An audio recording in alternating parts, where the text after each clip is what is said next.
أعوذ بالله السميع العليم من الشيطان الرجيم بسم الله الرحمن الرحيم ومن الناس من يشري نفسه ابتغاء مرضات الله والله رؤوف بالعباد۔ حضرات محترم، پچھلی آیات میں ایک ایسے شخص کا تذکرہ ہوا اور یہ بات ذہن میں رکھیں کہ یہ کسی خاص انسان کے لیے نہیں بلکہ ہر معاشرے کے اندر بے شمار لوگ ایسے موجود ہوتے ہیں جن کا کردار یہ ہوتا ہے۔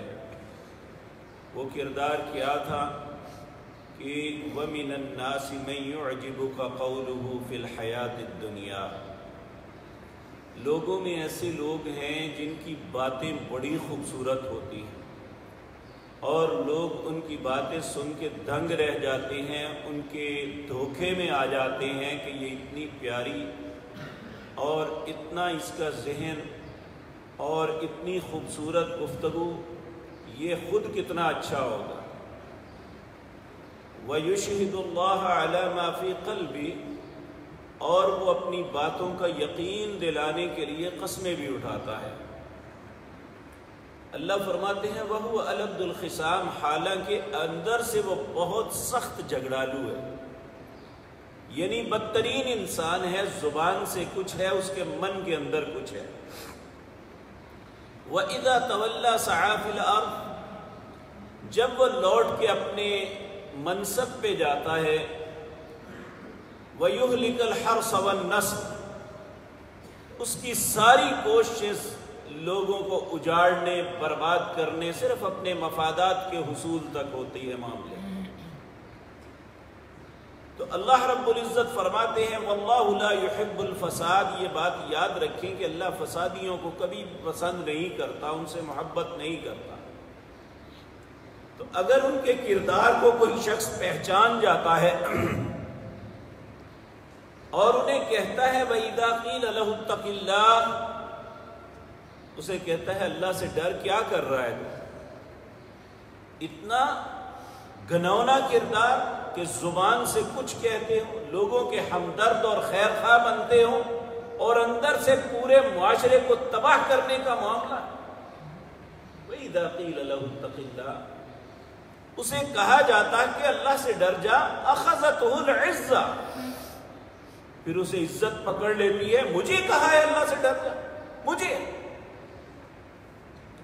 اللہ فرماتے ہیں ایسے کردار کے متعلق میرا فیصلہ یہ ہے فَحَسْبُهُ جہنم، اس کا ٹھکانہ جہنم ہے، وَلَبِئْسَ الْمِحَادُ، یہ بہت ہی برا ٹھکانہ ہے۔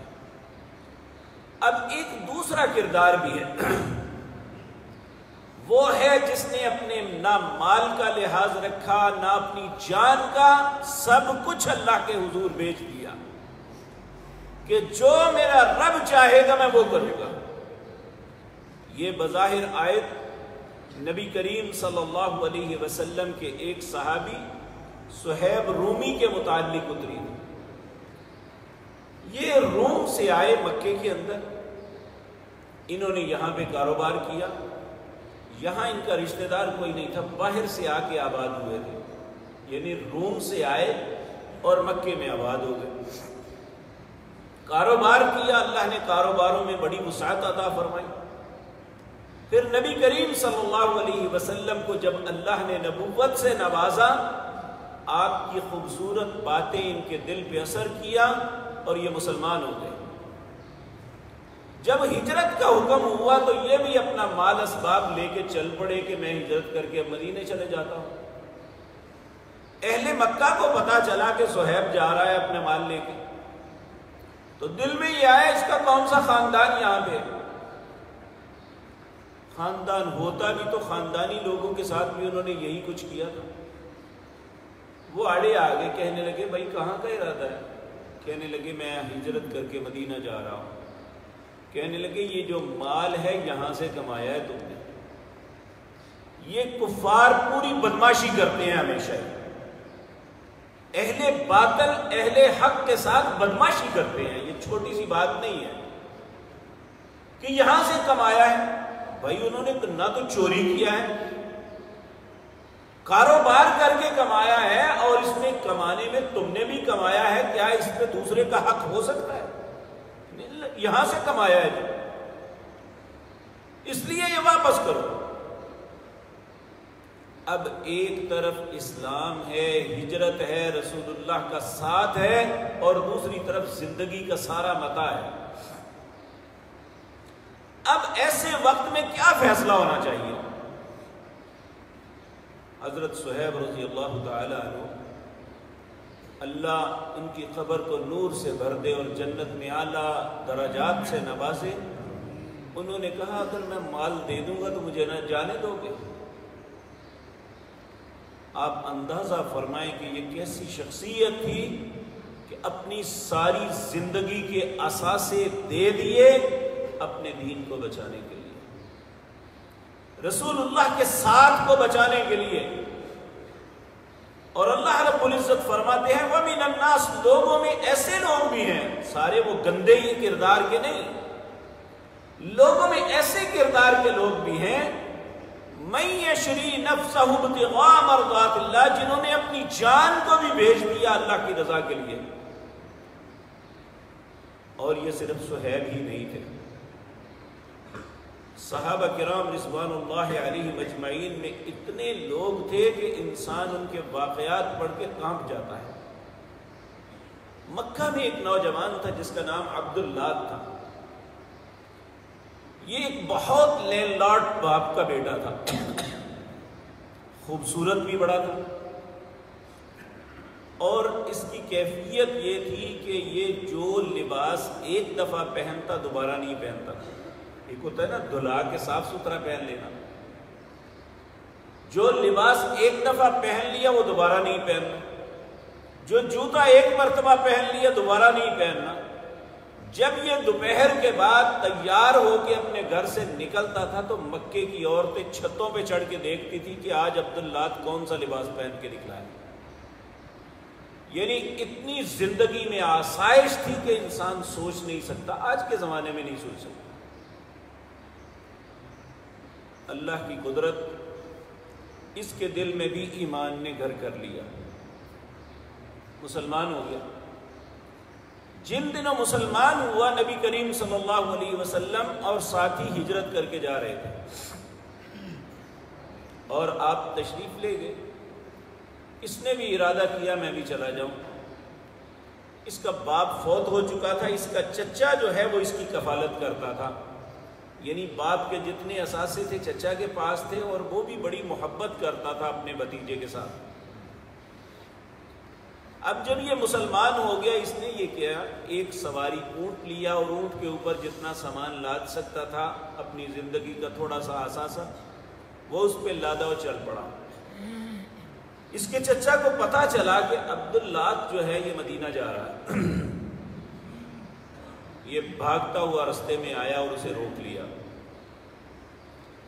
اور روک کے کہنے لگا بھائی کہاں کا ارادہ ہے؟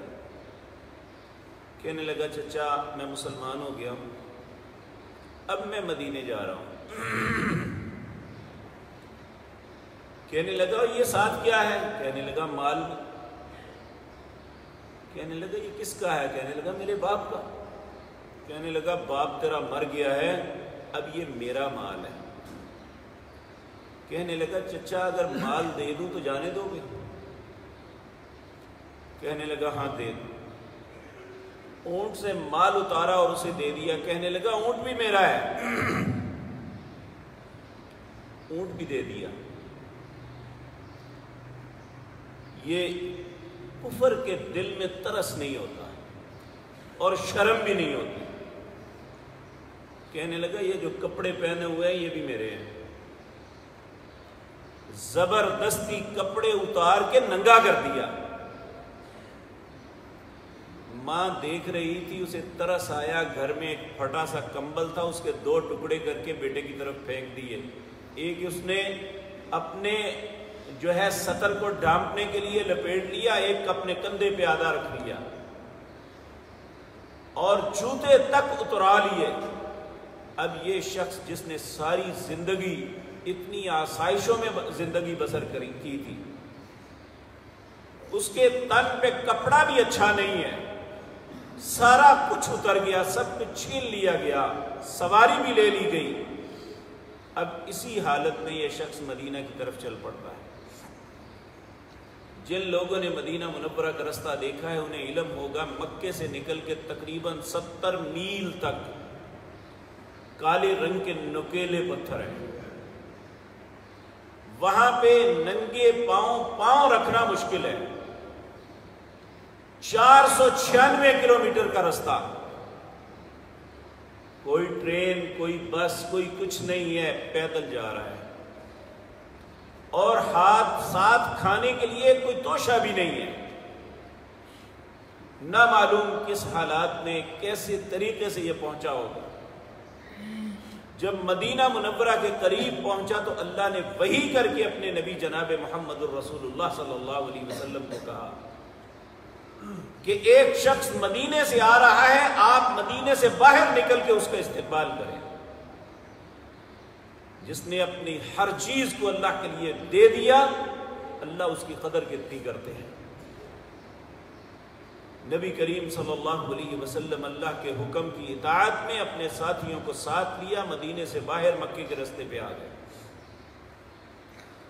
دور سے ایک شخص مٹی سے ہٹا ہوا اور بوسیدہ سے 2 کمبل کے ٹکڑوں میں لپیٹا ہوا آ رہا ہے۔